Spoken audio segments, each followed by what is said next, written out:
Hello. Can you see me and can you hear me? Hopefully you can.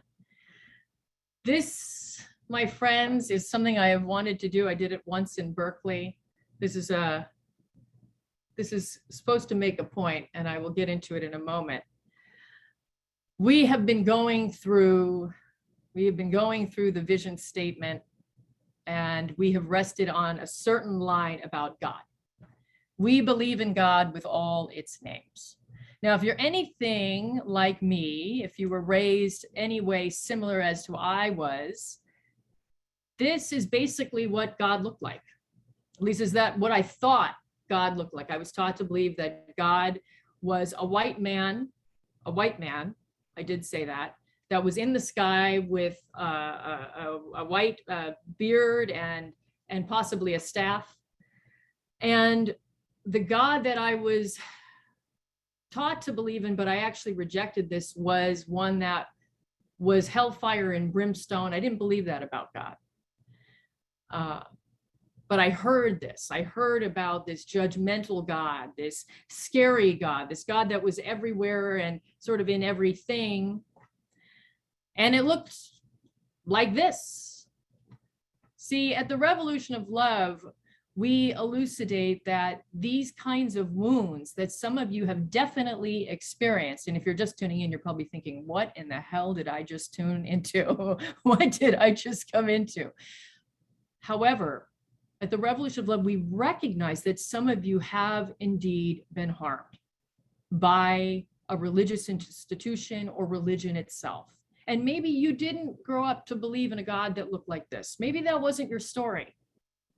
But maybe the God from your past, my friends, stay with me here on this one. Maybe the God of your past isn't the God of your future. Maybe there is a way that you must believe today in something that is a highest love or a higher power or a highest good. And right about now, you're probably thinking, how long is she going to keep that wig on and that beard? I don't know. We'll see. But something today that can feed your soul truly. And the reason why it is important when we say in the vision statement, and we believe in God with all its names, the reason this is important, my friends, is because we must have a constant. It isn't just about believing in something for you to feel good, for sunshine and lollipops. No. There is something miraculous that happens when we not only believe in a God of our own understanding, a God that works for us today. It provides us the ability to believe in the potentiality for change. I'm going to say that again, because that is maybe the most important thing to take away tonight.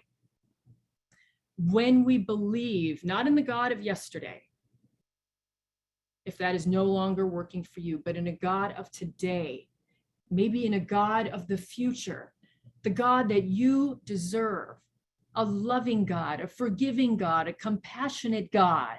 Amen. It not only provides you the stability and a constant contact, but it brings you right back around to believing in change. That we are going to create change. That we are going to be part of a powerful transformation on this planet, right here and right now.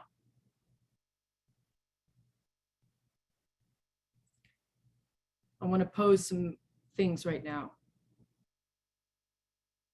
What if God is, and I hope you can see this.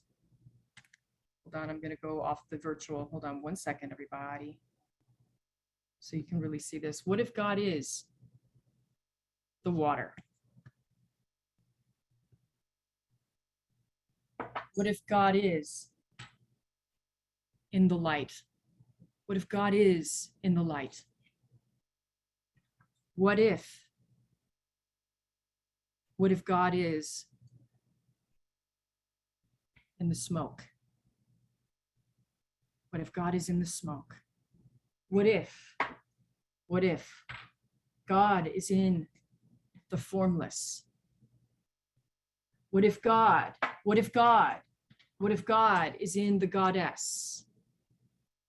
In the fierce goddess? What if God, hold on, more props. What if God is in the laughter? What if God is in the joy, as Taylor X always talks about? What if God is in the funny? What if God is in the expansion? And not only in the expansion and in the visionary, but also in the contraction, in the times where we come together, in the times where we must ground. What if God is in all of it? Tonight, I want you to imagine, what is God to you now? And maybe the better question, my friends, is what do you need from a higher power? And you may call that love, you may call that music, you may call that art, Shekinah, Jesus, Allah, however you call it. You switch out the word like we do here. But what is it from this thing that you need? And so think about this now for a moment. And remember, we're pushing aside what we were taught. You know, maybe it was that funny wig thing that I just did. Maybe it was. And we're going future. We're going into the visionary element now. So with that, what does God look like, taste like? What does it sound like? What does it feel like to you? So feel free to answer any of those questions as expansively, because there is no right or wrong answer. And we will just sit here for a moment and wait until someone would like to speak.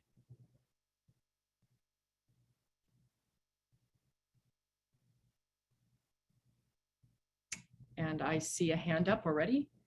And so Judy, please, you can start us off and then we'll go around. My Wi-Fi works better without my video going. I don't think that we really know how to picture God, which is why some religions actually require that you do not try to make a picture of God. And I don't think we can quite comprehend whatever creator, whatever that is.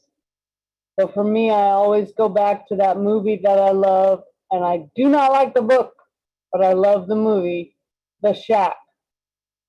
God to me is perfect as Octavia Spencer and at Graham Greene when you need the masculine side of God.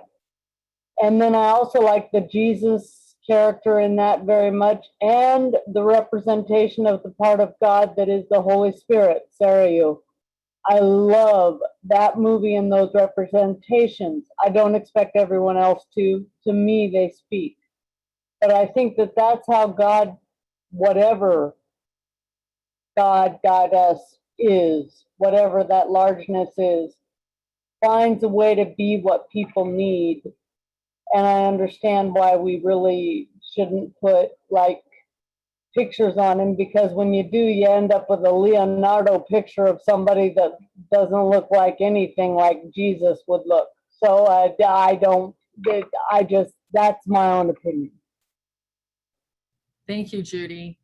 And we recognize that some folks may have a face. There may actually be an image to what they believe, and that's okay too. That's how expansive we are. Thank you, Judy, for your sharing your truth and wisdom with us. And Leslie, please. Hi, first, thank you all for your prayers. I appreciate that. God for me has always been the great mystery, has been my grandmother wrapping her arms around me and telling me everything will be okay. And the great mystery is nature, is truth, is right here. Hello, God, my name is Anna. Remember that book? And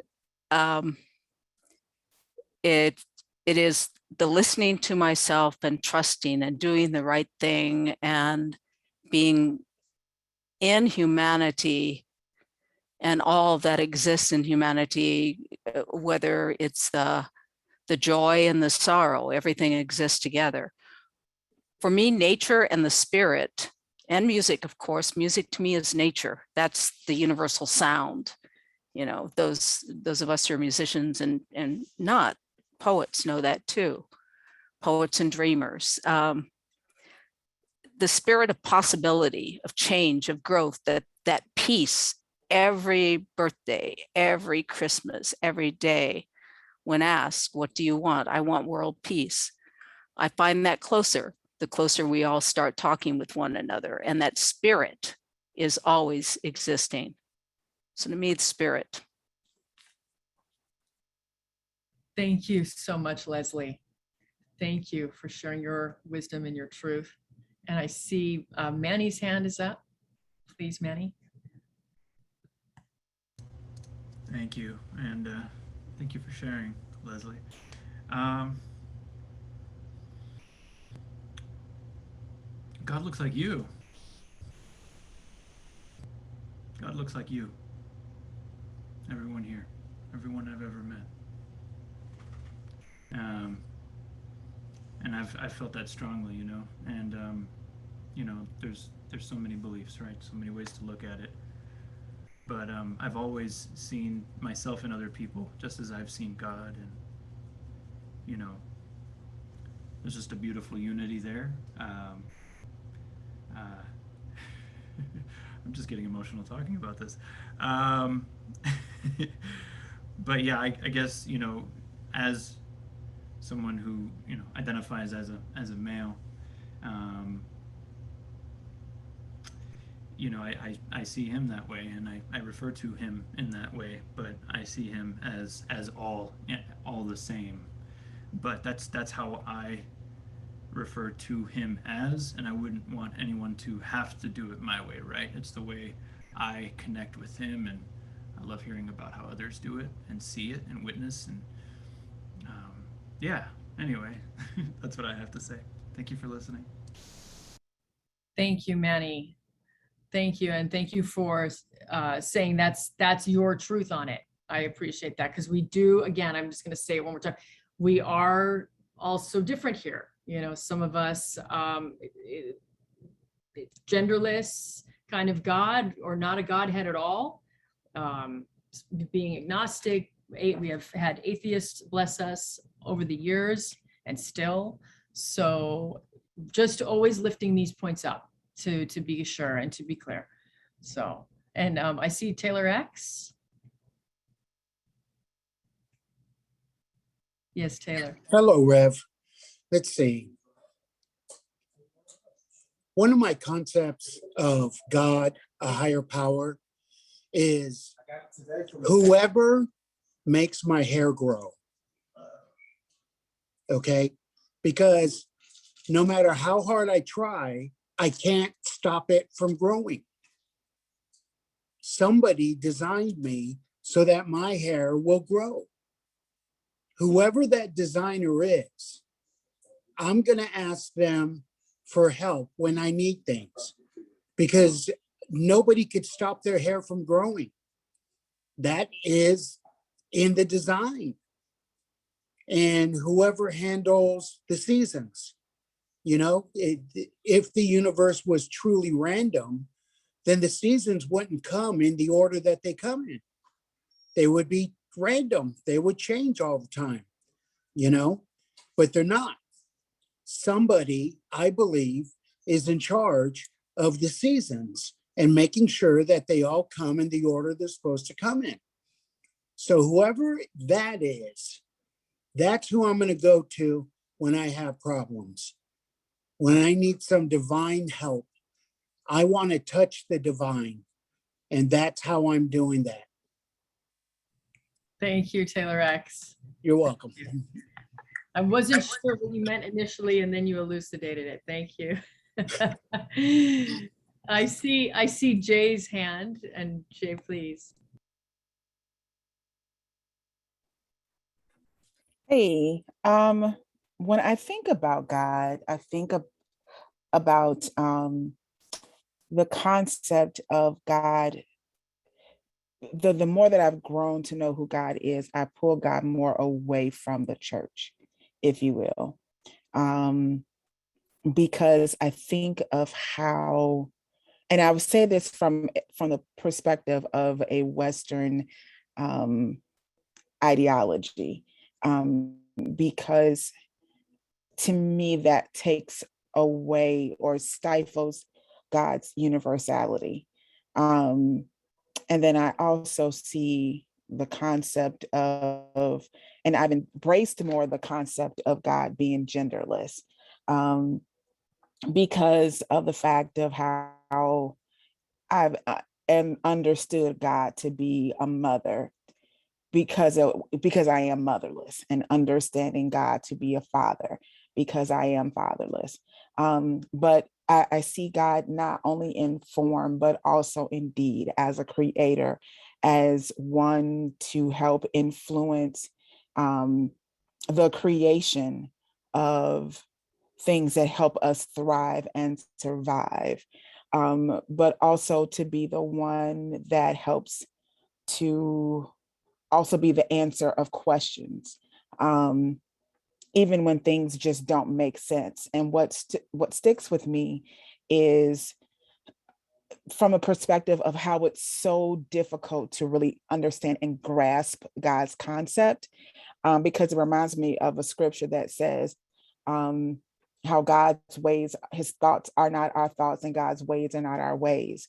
But because of the fact that it's so hard to really encompass God and to really give full explanation, I just have to come back and see it from a child's perspective.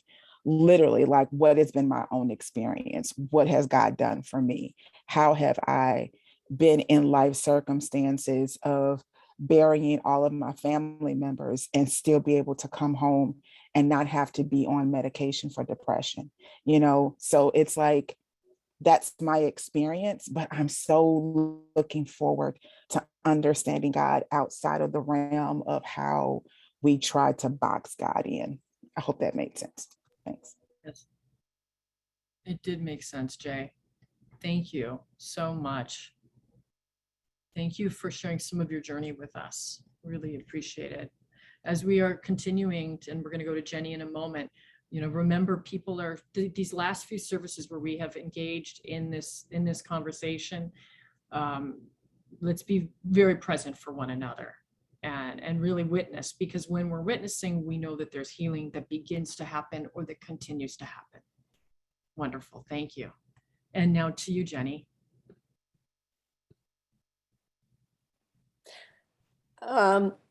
This past week, my 10-year-old granddaughter, Bronwyn, who lives in Houston, was visiting.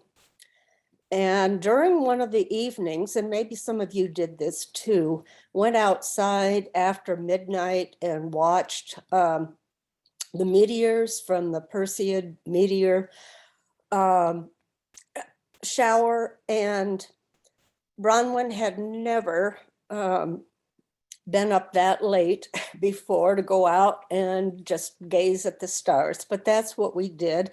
We drove out east of our town into as much darkness as we could find, and we're just staggered by what we could see just using the naked eye.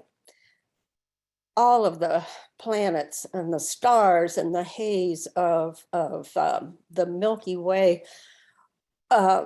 We had some really good conversations, and she's a pretty astute student, knows about the Big Bang, and and it's trying to grapple with the idea of how you get all that much energy and whatever it is into such a small little tiny pinprick of a space. And then all of a sudden, you know, it explodes and there you have it. And then she asked, but how did that get going? How did it start to begin with?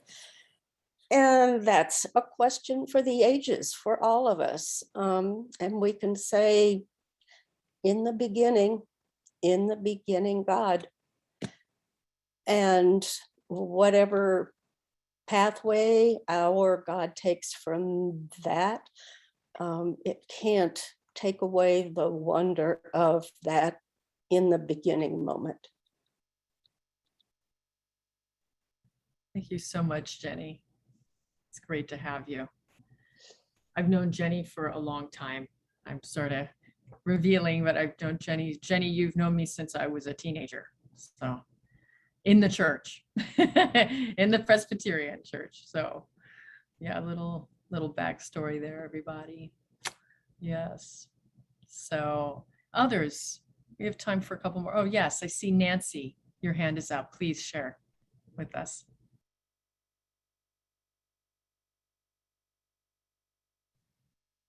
And you are on mute. Oh, there we go.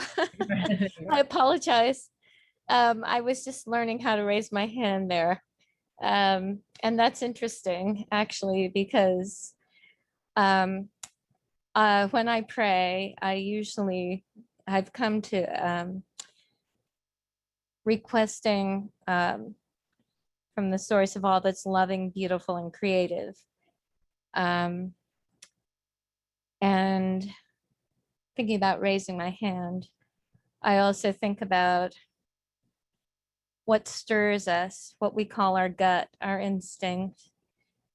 And most of the time, when we're able to discern that that is not from fear, that is from being moved, inspired, and then whether that is to offer a word here, or to write a poem, or to reach out to someone, or to reach inside, or to create beauty, or to love even a stranger that we've come in contact with in some way. I find that the source really is about giving hope. And that element of hope is so much of what we need in the world now and always have needed. And so I just wanted to offer that and wish you all peace, because I find that peace also brings us back to what is home and what is love and beautiful and creative. Thank you. Thank you so much, Nancy. It's good to have you back. Thank you Thank for sharing. Yes.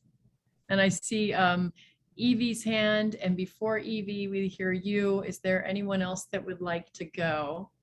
And please raise your hand now if you would like to share, because we'll have to move on and begin to close this time. Okay, well, we still have a little time while Evie's sharing. Please, Evie. Hi, everybody. Okay. This is a little hard one for me. But what I had found after my disappointments in various spiritual searching that I was doing, that a formless God is where I found comfort. It didn't look one way or another, like one gender or the other, or have a voice that sounded like one way or another. And suddenly the communication was clearer, better. And I realized that God hears me even when I don't make a sound with my mouth. And I hear God, but I'm not hearing him through a voice. I just hear him. And so this lack of physicality became more confirmed for me. And it just was easier to start to speak like this, which is not easy for me. But people have said to me that sometimes I go somewhere else in the middle of, they ask a question and I have an explanation or my explanation. And they say that I went somewhere and that I said everything that they needed to hear. And I don't even remember really what I said. And I started to realize that God really is in me and I am in him and we're all in each other. And that's the only way I can find comfort that doesn't divide people. And because of the man-made ways that we have come to describe and see God. That's it. Thank you, Evie. Thank you, Evie. So, and thank you everyone that shared and recognizing like this has been, yes, I see some hands going up. This has been the third installment, so to speak, around this line of our vision statement. And we believe in God with all its names. Remembering that prior to that line, we stated, we create positive peace. Positive peace, not negative peace. Negative peace, which is the absence of violence. Not enough. That's not enough. That's no life to live. That's not a life that we need to lead, no longer. We create a positive peace. So that is the presence of transformative justice, of values such as compassion and love and safety and equity. The next line after we create positive peace was we practice transformative justice, and we have gone into that in detail, remembering that transformative justice, the building blocks of everyday transformative justice means checking in on each other. It means being accountable. It means that when we cause harm, when we say something wrong, when we make a misstep, that we amend it, that we fix it, that we listen to one another, that we don't merely apologize, we amend it. Think of the Hebrew expression tikkun olam, to fix, to repair. So from we practice transformative justice, we moved into, I'm just reviewing this because it is important. We moved into, we bring, everything, every word is poised. We bring equalized compassion. And from here we discussed bringing a equalized compassion is extremely important, because if you weigh and you bleed yourself out, I should say, if you bleed yourself out and you're always giving this kind of compassion that is exhausting, that's not compassion. It must be balanced. And when it is balanced, you actually can feel it in your soul. You can actually feel it in your body. You can go back and review that sermon on our YouTube if you'd like. And we bring also not just a solely an equalized compassion, we bring a radical love. A radical love, which means the highest love. I already alluded to that some minutes ago, saying we're not talking about eros love, which is a romantic love. We're not talking about a philia love, which is a brotherly love. We're talking about what is sometimes known as agape, but I want to even actually go beyond that and say that we are at a highest love. And so note that the line that we have been in, and we believe in God with all its names, comes after this segment, this portion of the Revolution of Love vision statement, and that is not an accident. That is not an accident, because that's a hell of a lot of work. One could say, I know David often says, what is it? It's not homework, it's work play.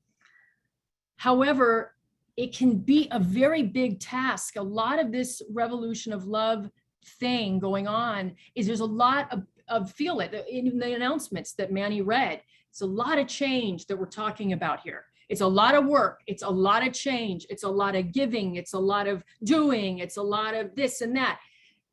And where are we going to get our sustenance? Where are we going to get our constant contact? And what does that mean?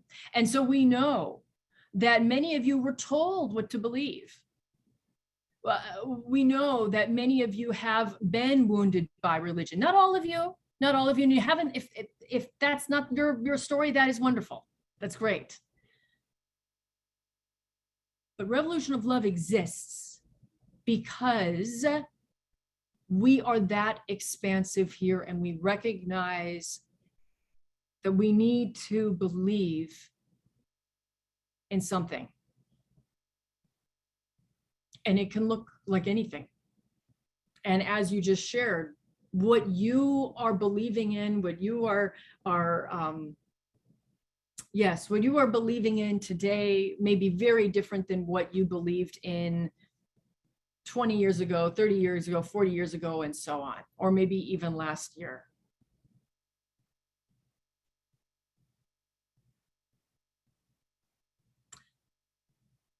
And I will say what I said at the beginning of this when I still had the wig and the beard on, and that is, it's not solely about what we believe in. It doesn't end there. I think in a way, Nancy was bringing it in when she talked about hope.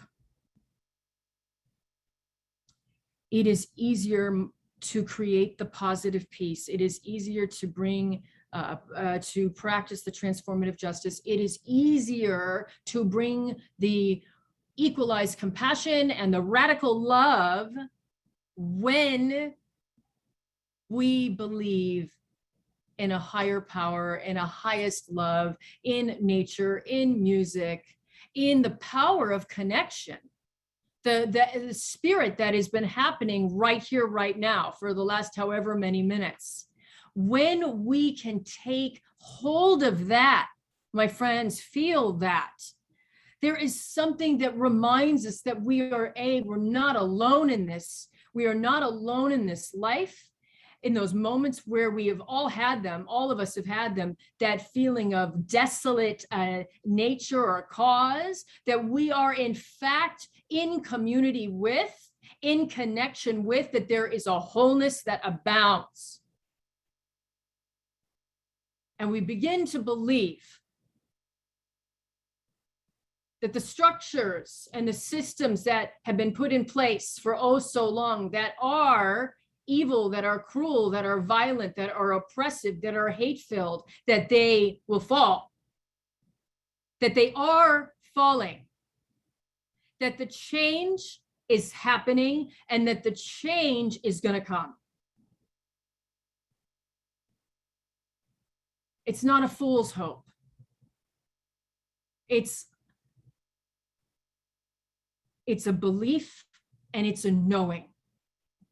And it makes us, I feel this, please, it makes us sit in a high resolve to keep going together. And when and if you get tired, you rest. If you don't need to, then don't. But in the meantime, it is this thing, this vehicle of change that calls us in the night. That is revolution of love. It is something that is ineffable. And maybe that thing, that is also God. Maybe that is also love. Maybe that is also the connection. Maybe it is the conversation that you have with someone in the week time. Maybe it is something that has not been named tonight. And it just lifts you. And it lifts us. And it reminds us that we will never, ever give up, that we will keep going, that we will believe in fantastical things, in things that are magical, in things that are beyond thoughts and words, things that they tell us can't exist, because we are that prophetic here at Revolution of Love. You are the prophets, you are the seers, you are the leaders, you are the lovers, you are the architects, you are the strategists, you are the visionaries. This is your call. This is our call. Yes, in the beginning, God, in the beginning, the Logos, in the beginning was the Word, and the Word was God, and the Word was love. Concretize. Be in high resolve, and remember that the revolution of love was poised for such a time as this. It is the time. The time is now. We will not be forsaken, and we will keep moving forward. And so it is, even now.